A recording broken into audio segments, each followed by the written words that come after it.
and welcome to another edition of Academic Matters. I'm Joe Marbach, the Provost at Salle University. In this segment, I'm joined by Dr. Carmen Lamas, who is the Director of the Hispanic Institute here at Salle. Carmen, welcome to the program.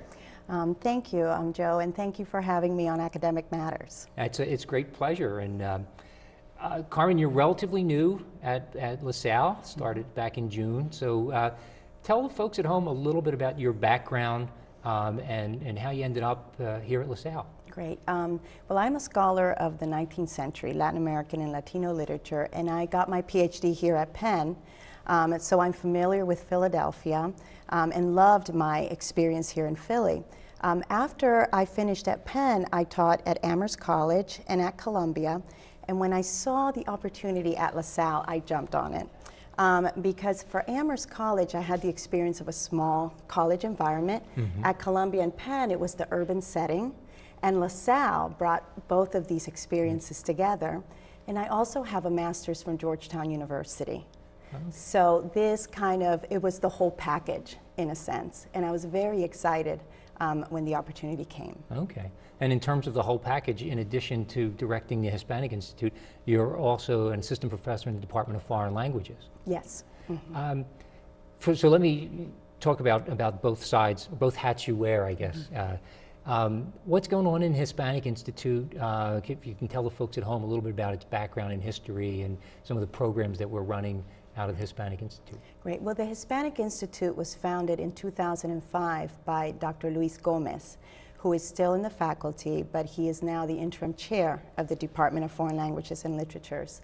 And the Hispanic Institute, the mission is to provide professional academic programs that provide professional training in bicultural and bilingual education for individuals who serve Hispanic communities both in the region and in the nation. And as such, we have 6 programs, 3 MAs and 2 certificate programs.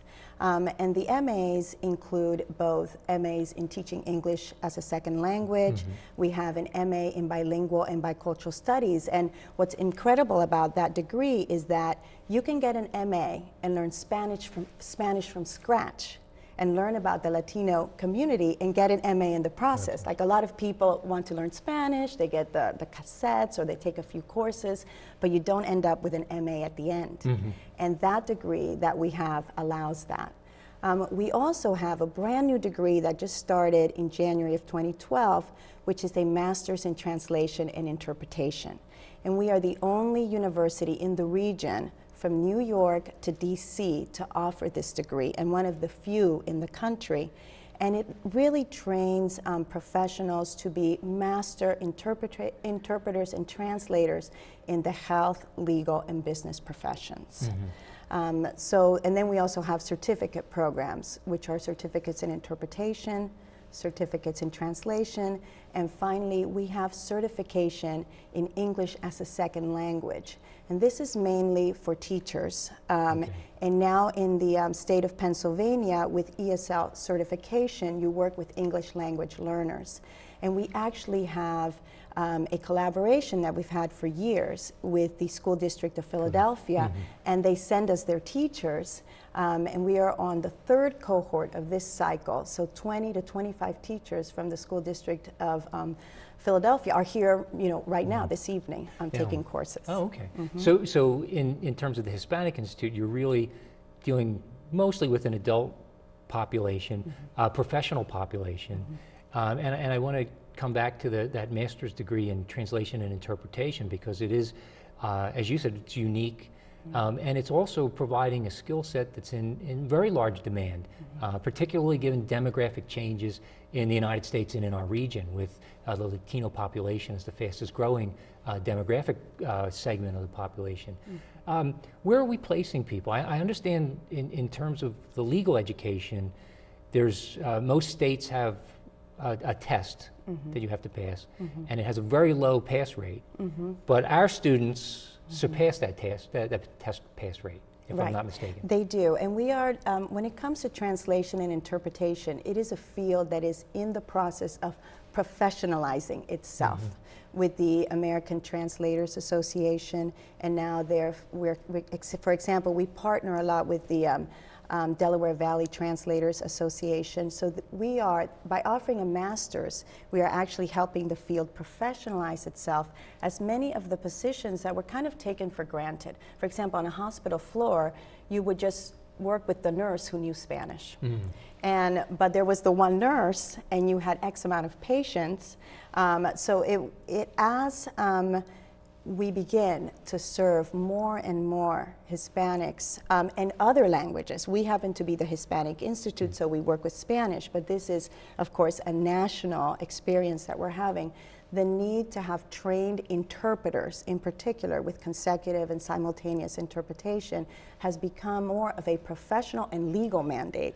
Now with our masters, I was going to share with you, our masters in translation and interpretation, we have adult learners, but we are getting a lot of inquiries from undergraduates who love the medical profession, who are interested in the legal profession, and they want this degree as kind of an asset for their employment, et cetera. So that is actually our highest inquiry right now. Okay, and really those are professions where you're dealing with very technical terms. In some cases it's life or death. Exactly. And in other cases it could be a fortune or someone being incarcerated if we're talking about legal issues. So these are having a real impact in people's lives. Definitely, and it really matches not just the mission of the Hispanic Institute, but of course LaSalle, where we really want, our programs to help the community. So it helps the individual, and then in terms of professionalizing himself, having the skill set, and then you go out and help the community and better the world at large. So all of our programs, one of the reasons I was so excited about the LaSalle opportunity was that reach out to the community in all that the Hispanic Institute does. Okay. Let me now ask you to put your other hat on as faculty member, and tell us a little bit about your past first semester here. You can that's under your belt now, and what you found with regard to our students. What was what surprises, if any, did you find pleasant and maybe not so pleasant? No, I had a great semester. I had a group of wonderful students in Intermediate Spanish 1. And I mean, we took a class photo, we have it on our page. I had a wonderful experience. And now this semester, I have about 18 students in Intermediate Spanish 2, and it's the same experience. And what I really enjoy about LaSalle students is that they are really, at least in my classes, are very engaged. They come from, I have nurses, accounting majors, all sorts of majors. Some of them are just interested in learning Spanish because they see the impact that it will have, not just in their professional lives, but in their personal lives as well, in terms of the friendships they have, the travel experiences that they want. So I've had a great time with LaSalle undergraduates. I think they're the best. It's been very good. That's great, and as you point out, you bring in students from so many different disciplines that it must lead to some very interesting types of conversations that go on in the classroom, and some sharing of experiences that students might not get if they're stuck in their disciplines. Exactly, and because they have to do it in Spanish, there is kind of a level of vulnerability to kind of pushing the envelope in what you can talk about in your profession, et cetera, and your aspirations, as you literally practice different tenses in your verbs. So it's quite an energetic environment. Okay. Yes. So in addition to your teaching, you must have a pretty active scholarly agenda. What are you working on in terms of research? Well, I have, in my scholarly agenda, I have two areas I'm working on. First, I just finished a wonderful article called The Black Lector, or The Black Reader, and it's about a 19th century black Cuban author and politician who lived in the US for 10 years, and what kind of impact that had in his writing. And my book is on the Virgin of Charity of El Cobre, which is the Cuban patron saint, and how the kind of growth of her followers, et cetera, how it reflects Cuban history, Cuban culture in the 19th century, in particular in relation to race.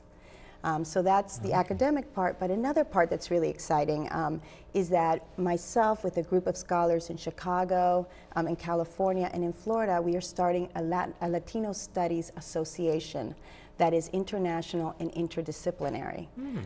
So that is a national and international initiative. We have about 400 scholars that are going for it with us, and we look forward to launching that in 2014. Okay, is it going to be a national meeting? Yes, we're going to do that in Chicago. Okay, So it's going to be a group of regional universities in Chicago are going to host the event, and then at that point, if the initiative continues forward, which I hope it will, we will become an association. And it will bring in people from the health services, history, social work, sociology, everyone that works on Latino issues in this country. Well, that's great. I know it's a really growing area in terms of Hispanic studies, Latino studies, and as you said, it is cross-disciplinary, it's interdisciplinary, it's not limited to just languages and literature anymore. We've got a couple minutes left. To what extent do you see your scholarship and research informing what you're doing in the classroom? Because in your case, it may be it may be difficult because you're teaching a skill set in intermediate, but there will be other courses in literature and even at the upper level where you can. Oh yes, I mean, I look forward to, I enjoy teaching language, but I look forward, there are courses that I've been thinking of. One was a course that I plan to title called Perfumed Margins, and that will be on 19th century Romanticism, Latin American and Latino US Romanticism, because I look at the connections between Latin America, the Caribbean, the US, Africa, Europe, so it's very transnational in scope. And another course that I think students will enjoy, it's called New World Writings, and it's about our New World writings, but from the perspective of trying to get kind of a cultural map of what was happening, not just a series of events and et cetera, but kind of ideas spread. And, exactly. And I mean, it really, for students to use literature, texts, and different media to kind of organize their thinking and express an idea and understand it and discuss it. That is what I really love about the literature classroom. Okay. Well, Yes. Carmen, it sounds like you have a very ambitious agenda set for you. My guest in this segment has been Dr. Carmen Lamas, who is the director of the Hispanic Institute and an assistant professor in the Department of Foreign Languages and Literature at Salle University. Please come back when I'll be joined by Dr. Kelly McClure of the Psychology Department.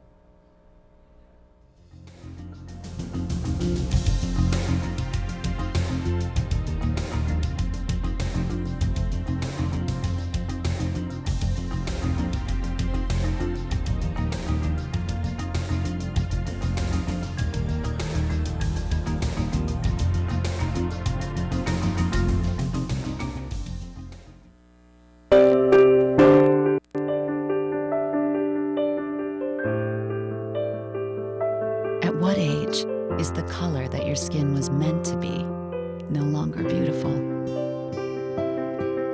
Every year, millions of young women try to change the skin they were born with and say they die for darker skin. Sadly, some actually do. Melanoma is the second most common cancer in teens and young adults 15 to 29. And one person dies from melanoma every hour. It's time. Change your thinking, not your skin. Stop tanning. Learn more at spotskincancer.org. A message from the American Academy of Dermatology. Savings Man here with a story for you about two young spenders named Tommy and Sue. Their parents let them buy whatever they chose, like video games and designer clothes. As they grew older, they spent all their pay on fancy cars, houses, 2 lattes a day. They lived in the moment, never saving a dime. When they tried to retire, they'd run out of time. Working forever is Tom and Sue's fate, so choose to save now before it's too late. Visit our website to find out more, 'cause a happy ending's worth saving for. They call them the golden years, and for many seniors, they are. But for too many others, retirement is like a prison. Do you have any jacks? The difference? This couple saved for their retirement, and this couple didn't. It's your choice. Choose to save. To learn how to get started, get your free Power to Choose brochure, because your retirement can truly be your golden years.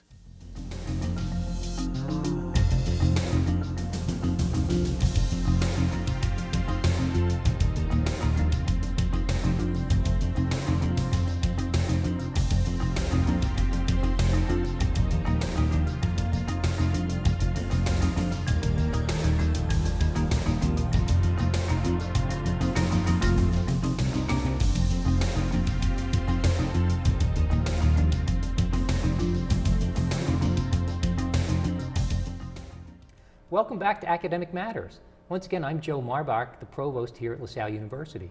In this segment, I'm joined by Dr. Kelly McClure, who is the director of our doctorate program in psychology, and she's also an associate professor in psychology. Kelly, welcome. Thank you very much. Thanks for inviting me today. That's great. Kelly, you're an associate professor, so you've been here 7, 8 years now? I've been here since 2003. Okay, Yes. so quite a while. Tell folks a little bit about your background and how you ended up here at LaSalle. Okay, I'm a clinical psychologist. I trained at Drexel University here in Philadelphia, learning how to provide psychological services, mostly in a health setting, so for people coping with medical illnesses. And then I was very excited to find the opportunity to come to LaSalle, where we have a training program for psychology students at all levels, undergraduate, master's, and the doctoral level, and in particular, a general program for potential clinical psychologists who have concentrations either in health or child clinical as well. Okay. So our programs then are really practically oriented, they're professionally oriented, they're developing the clinical expertise, whether it's undergrad, as you said, master's or doctoral level. Yes, exactly. Where do we end up placing our students? I know they've got to do clinicals, as they're learning, and then what do they do beyond that?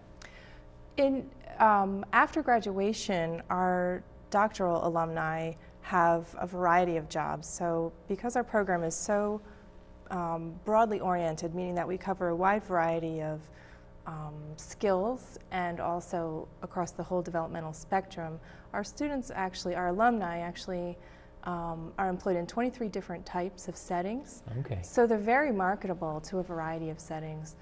The most common places of employment are independent practice, and then in addition to that, community mental health, which is providing mental health services for people in lower income communities, and then also in correctional settings and VA medical centers. Okay. So that's, I think, another wonderful aspect of the program is that it's very in line with the university's mission of serving underserved populations, and we see that in our employment data as well, that our students are still continuing to serve even after they graduate from the university. Is mental health in general a growth field, or awareness of mental health? Maybe you can take the viewers through a thumbnail sketch of how mental health is developing and how we're becoming more aware of the issues. Absolutely. Well, first of all, the stigma to mental health and mental health services is really, although it's still present, it's lessening over time.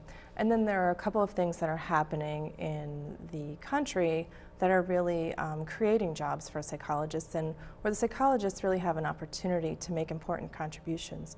One is the integration of healthcare in general. Okay. So the fact that the healthcare models are moving more towards integrated care rather than specialty clinics, or what they call kind of the silo approach. Treating the whole person Treating as the whole opposed to an individual malady or something. Yeah. That, and in addition to treating the whole person, encouraging collaboration between the disciplines.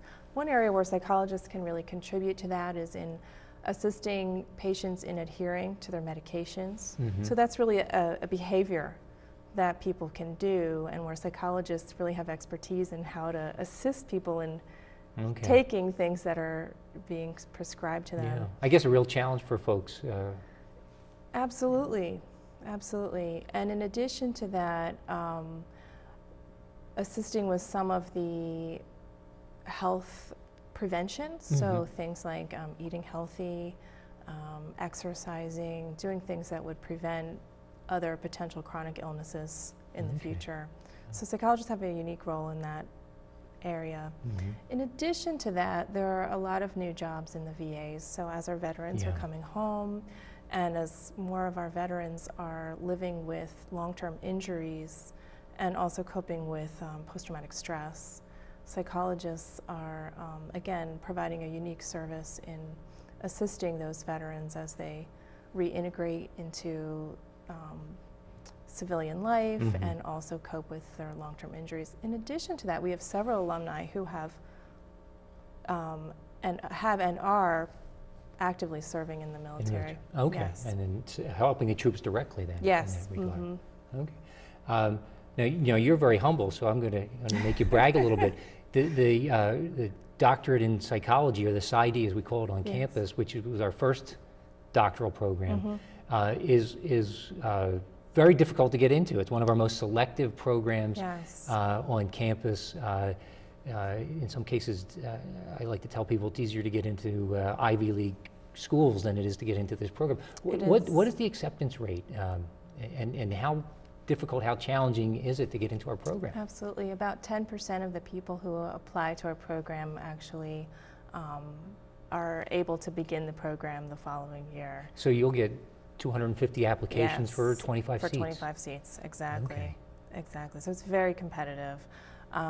People have very high GPAs, very high GRE scores, and in addition to that have a good amount of experience, either providing some kind of mental health services already, conducting some type of research, or having some type of research experience. And many of our doctoral students already have master's degrees. That's what I was going to ask. Do they generally come in with the master's and then either a master's degree or some kind of work experience? Okay. Some students come right out of undergraduate as well. There's a range. Okay, but I guess they're among the brightest and best. Yes, absolutely. Okay. In addition to directing the program, you're another one of our faculty members who wears two hats. Yes. Tell me a little bit about what you've been doing, working with the students in the classroom, and your research agenda, and how the two intersect. Absolutely. My research is in social problem solving, which is the methodical approach that people use towards solving everyday problems. It's related to stress. It's also related to depression, as well as coping with chronic illnesses such as cancer or heart disease. And I've had a unique opportunity to really do research and provide clinical training in this, because it's also a type of therapy. And so we have a mental health clinic that's here on campus that's operated through our psychology department. We provide outpatient services for people in the community that are low cost. And who do we staff that with? With our doctoral students, who are supervised by our licensed clinical psychologists who are on our faculty. So it's really multiple levels of oversight that that we're able to provide and provide high quality services at a low and cost. really, as you pointed out, our mission too, in giving back directly to the community in many ways. Yes, I think it's a very special opportunity that we offer both for our students and for the community as well. So we take a team approach, and the team that I supervise focuses on social problem solving therapy as the primary intervention. So most of the clients that we serve have depression, and we do a problem solving intervention or therapy for them, and then we study how effective it is. So we measure people's depression before they start, and then again when they're finished, to ensure that that their symptoms have improved. What kind of program do you put someone through? Are there generally basic step A, step B, or do you tailor it to each individual? Or is it a range of options? It's absolutely tailored to each intervention. So what we believe, and also what we find in the research, is that every person comes with a unique history, a unique story, unique preferences, and so we really need to make sure that we're tailoring the therapy to this person's preferences, needs, and strengths as well. And so the therapy is really designed to be structured in that there are certain goals that need to be accomplished, but they don't need to be accomplished in a particular order or in a particular set way, but really to meet the person where they are. Okay. Is there, you know, as you say, when somebody comes in and you kind of measure the level of Yes. depression, and then hopefully it's decreased and Yes. somebody's happier? Or Right. Is it over a period of time, or are there intervals where it's every couple of weeks? Every 4 sessions or so, we'll measure the So we want to see that people are effectiveness. making progress. Exactly, and if they're not, then we'll adjust. You know, maybe we'll try a different therapy or just make some adjustments that will help the person feel a little more comfortable. All right. And when you publish in this area, you often publish with your students. Yes. So that's a really great linkage, and you see this, as I said, the intersection of both the practice and the academics coming together. Absolutely, absolutely. I have a student right now who's working on a paper looking at social problem solving and emotional eating. So how do the way that people go about solving their problems, how does that impact what they do when they're eating? And we found some interesting results there. Okay. Is that a defined population or a more general population? This was just in the general population. Just general population, okay. Yes. And then that would lead to perhaps the study of a specific demographic, Yes. if there are significant differences. Yes. This study was with college students, and so we're looking at sort of the impact on the freshman 15. Okay, and, which and, for you know, folks at home, that's the early 15 adulthood pounds. weight gain. Yes. Okay. And anything significant that I've got a son who's going to be going off to college next year, so I'll give him some advice to. Well, one thing that was interesting was that it was kind of different for men and women. So Okay. for male college students and female college students, their experience was different in this regard. And that the female students tended to eat a little bit more, both when they were anxious and depressed. But the male students didn't eat more when they were having depression. Okay, so just when they were just when they were excited. anxious, yeah. Okay. Well, thank you, Kelly. My guest has been Dr. Kelly McClure, Associate Professor in the Psychology Department and Director of the Doctorate of Psychology program here at LaSalle University. Once again, I'm Joe Marbach, the Provost at LaSalle. Thank you for watching.